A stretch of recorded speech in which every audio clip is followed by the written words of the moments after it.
Hi everyone, Lisa Haven here. Well, President Trump and his nationalist and populist supporters need to beware, as one of the most powerful non-government organizations has reared their ugly head again. In fact, they've never fully gone off the light. However, after the deaths of some of their founding members, I'm talking about David Rockefeller, Peter Sutherland, and Brzezinski, once these three passed on, the Trilateral Commission seized up this opportunity to refresh and revamp, well, their goals and agenda. And some of those goals and agenda are specifically targeted at nationalist and populist, which is exactly what President Trump and many of his supporters are.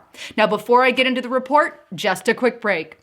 In a recent news report, web browsers, Chrome, Firefox, and even Safari were busted sending not only your personal information, but your browsing data to external servers. And this is a very worrisome trend. These three web browsers were ranked in the lowest possible privacy category that was conducted by the study. Chances are you're using one of these browsers when you surf on the internet. Imagine giving all your personal information and data to these companies, where you live, what you're doing, what you're looking at. It's really creepy. This is why I personally use Virtual Shield's VPN at hidewithlisa.com, because I know that I can surf the internet without all these prying eyes and risking my information. Let me show you how easy it is to sign up. Just go to hidewithlisa.com. When you're there, click on the big red button, Start Now, for free. Then you can pick your plan. Protect yourself if you have 3 or less devices, or protect your family if you have 5 or more. Then pick how many months that you want to stay on the plan. I personally recommend the 24-month period because it is the cheapest rate, and right now it's at $3.49. Then choose any add-ons that you like. Want to know what a VPN does? Well, if you don't know, here's what it does. It basically hides your information when you look on the internet. Check this out. If you go to ipchicken.com, it shows the IP address on my computer currently is 0.113. But after I turn on my VPN, the last 3 numbers change, showing that it looks like it's out of another area, and it's now 0.166. Right now, it's March Madness month, and you can get this VPN at 30% off. So go to Hide with Lisa today and take advantage of those savings. All right, back to the broadcast. Let's start first with the Trilateral Commission itself. For those of you who may not know what this commission is, it was basically founded in 1973 by globalists, and some of their leading founders include David Rockefeller and Brzezinski, who you guys know are New World Order agents as well as really big money. These are the people that have been calling the shots under the radar for many, many years. Now, this organization includes all kinds of people, politicians, businessmen, big CEO, media personnel, people from academics, all kind of, I guess, important names and big names from all over the globe. We're talking big money people here. Now, the goal of the Trilateral Commission was to push the green agenda and sustainable development. Why? Well, because they knew that they're going to start funding and backing and putting stocks in, if you will, to all these green organizations. And if they're telling everybody what to do, then of course they're going to make buku bucks. But this isn't it. You see, they never, ever, ever let a crisis go to waste at the Trilateral Commission. And every crisis that hit, they seized up the opportunity to push the Agenda 21 agenda, the Agenda 2030 agenda, which they all had their hand in. But basically, they're pushing these agendas from behind the scenes in order to conquer the world, if you will, and bring in an international economic order, of which they pull the strings. That's always been the agenda. Get the power away from the nationalist governments, bring in this global order who no one has a say in really who's at the top, except, of course, the ones pulling the strings. And this is why we need to be very leery of the Trilateral Commission. And you want to know something? You want to know how the United Nations, the World Bank, the IMF, all these things were formed, all these globalist groups? They all came out of a crisis. All of them. After after World War I, we need this global division. And then after this, we need this global division. You see? So the more, you're always guaranteed a crisis. It's part of life, right? We're guaranteed we're going to hit one at some point, globally, as a country, individually, all different ways. But you know, the globalists and the Trilateral Commission, Club of Rome, all these organizations seize up crises because they know they're going to happen. And when they do, they always implement and push globalism. This is exactly what I believe is about to happen with the coronavirus. Let's put in this big... The coronavirus is breaking out, right? Let's seize up the opportunity for more globalism. And that's why I urge everyone to be very leery, because doesn't matter the crisis, they're going to take advantage of the crisis. Now, let me show you the article that I'm talking about. I kind of went on about the Trilateral Commission, but here's some of the things that they're attempting to do. They're attempting to renew and revitalize. Take a look at this article here on technocracy.news. Trilateral Commission, Masters of Crisis Management for Reform. Now, this article references a brochure by the Trilateral Commission, a new one that they put out in 2019, but it's called Democracies Under Stress, Recreating the Trilateral Commission to Revitalize Our Democracies and Hold Up Rules-Based International Order.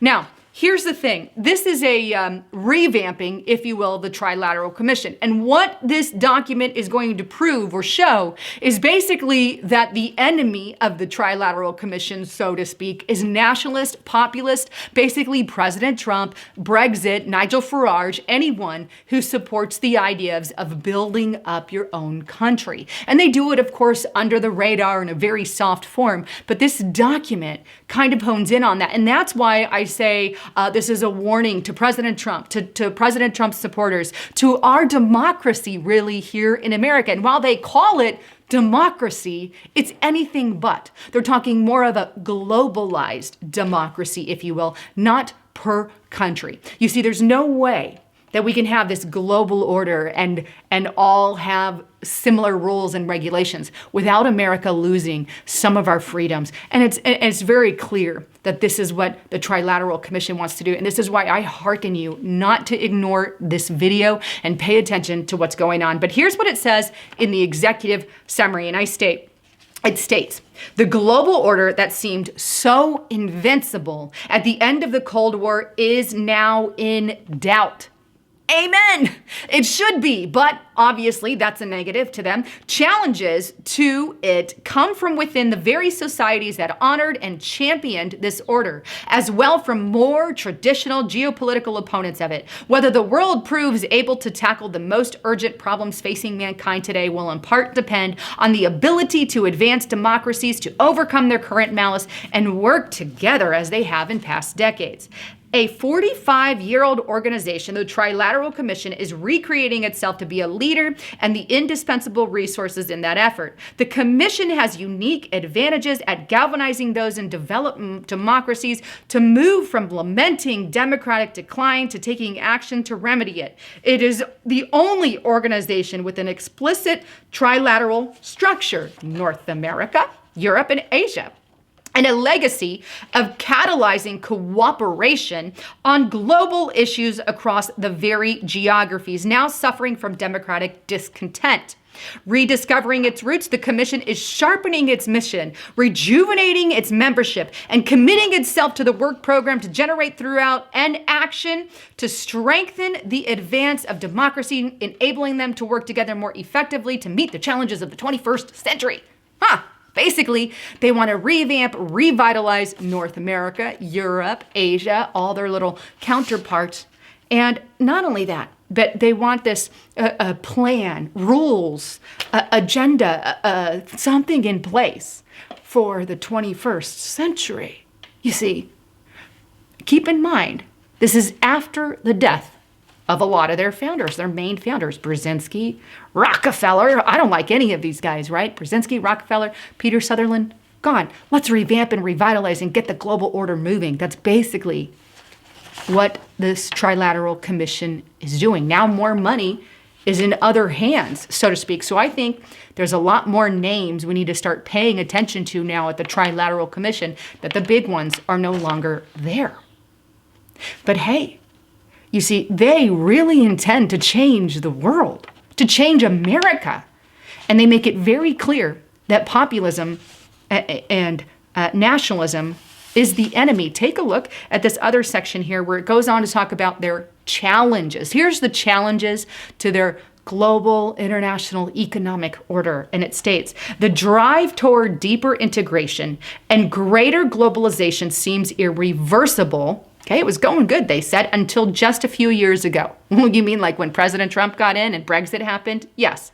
Yet in recent times, the unintended consequence of these trends, from inequality, see how they throw that in there, inequality, to cultural alienation, they're talking about immigration, illegal immigration included in that, have fueled new forms of discontent, spurring a rise in populism and nationalism in the most advanced economies and democracies in the world. That would be Europe and America, right?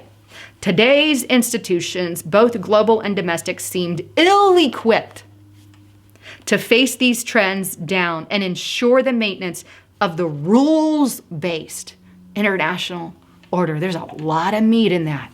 But basically, they're saying they don't like what President Trump, Nigel Farage, Brexit, any of that, they don't like what they're doing. And they're calling it bad. They're calling it against their international rules-based order, right? And so they're mad. And they're saying that the world today, all the leaders today, and I quote, are ill-equipped to face the trends. In other words, the people who are leading today can't handle nationalism, populism. So because they can't handle it, the Trilateral Commission needs to step in with their big money and take care of nationalists and populists. That's exactly what they've said here. And they say it all throughout the report. I've read all 8 pages. It's a short read. I encourage you to read it. But basically, they're going to take up this challenge and handle it. And how are they going to do that? Well, here's how they're suggesting that they remedy the situation, or at least to start. Right here it is. The democracies of North America, Europe, and Asia must be revitalized in order to assure that they, not the authoritarian regimes, gaining confidence and establishing themselves more firmly on the global stage, that they are the ones that offer workable solutions to the dilemmas of a rapidly changing world. This democratic renewal will require new voices and thinking from all segments of these societies. In other words, America, you need to be revitalized.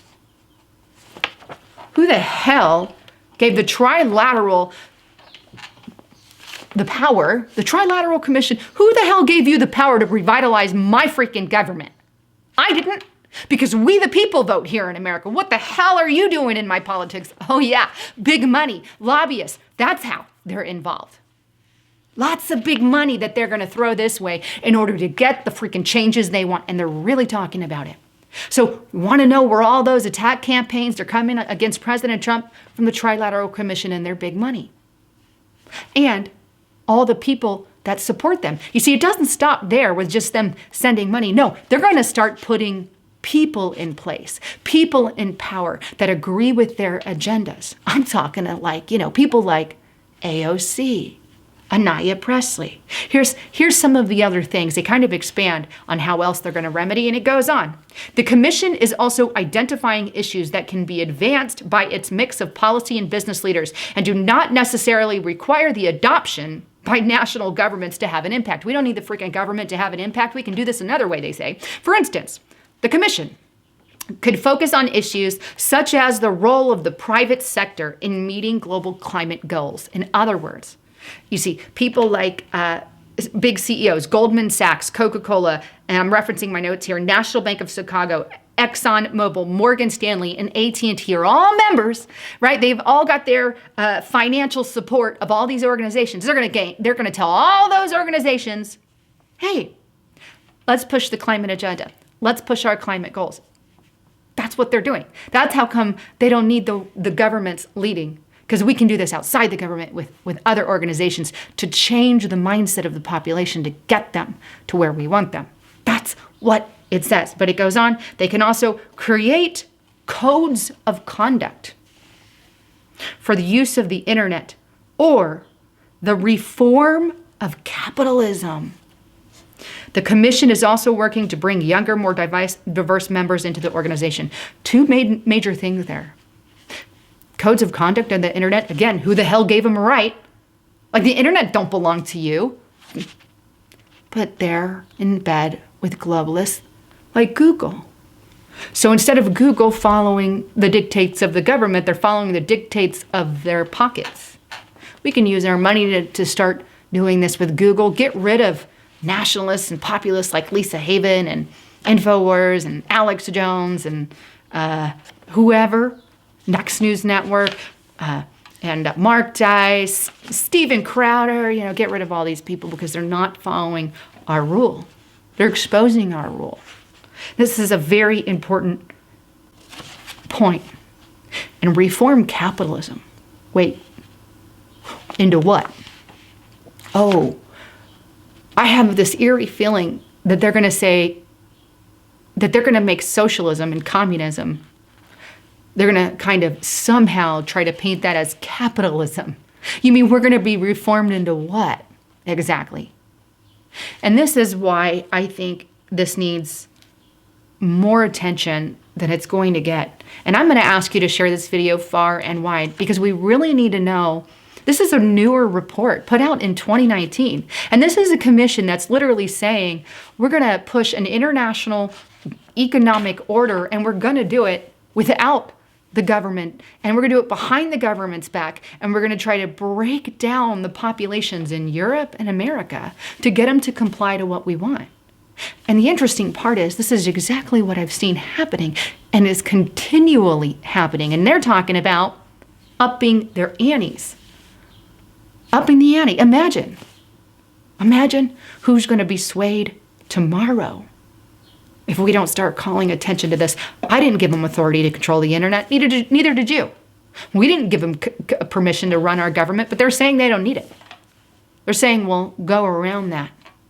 And they're doing it with their money. Anyhow, I'd love to get your thoughts, comments, and concerns on all this. I'd love to read them below. Subscribe to the channel. And again, share this far and wide. Thanks again for tuning in.